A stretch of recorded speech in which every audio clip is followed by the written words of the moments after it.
The Honourable Member for Moulton. The Speaker of the Commons, in his full-bottomed wig, gave the floor to Edmund Burke in the crowded chamber. Rubbing his long nose, the orator stood and glanced across to the opposite benches at the slumped figure of the Prime Minister, Pitt the younger, who seemed resigned to events. It would not do, however, to underestimate Pitt, even if, as a man of peace, he seemed unsure of his direction in this new war with the French. Burke drew himself up and spoke effortlessly above the disorderly hum.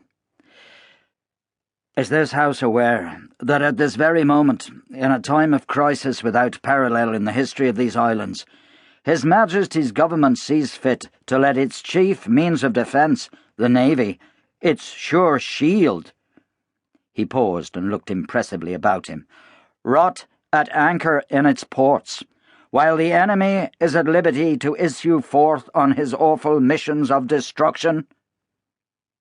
He was aware that behind him, ready for any excuse to interject, was the fat, mustard-waistcoated figure of Charles Fox.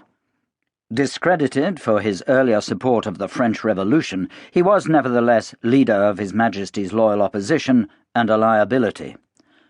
"No doubt the honourable gentleman is sensible of the fact that our most valuable possessions in the Caribbean lie trembling in daily expectation of a descent by the enemy, that the city clamours for protection for its commerce, that we, the loyal Whigs—" He ignored the raucous splutter behind him that could only have issued from the embittered Fox— "demand, as conditional to our continued support to this ministry, that measures be taken to protect our commercial interests, and strong measures which are swift, effective, and decisive."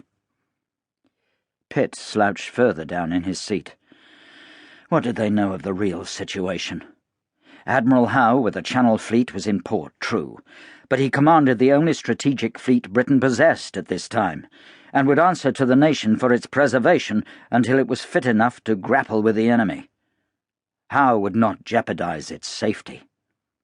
Still watching Burke, he leaned over to the man on his left and whispered, "Desire the Admiralty to make a showing off the French coast. Just 2 or 3 ships of force will suffice." That would be enough to mollify Burke, who'd only spoken to point up his own grand gesture of conciliation.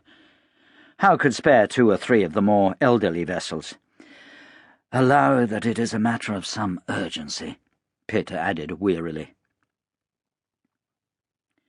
From the quarter-deck of the ship of the line, Duke William, nothing could be seen of the passengers in the ugly little hoy, thrashing its way through the grey-green seas towards them.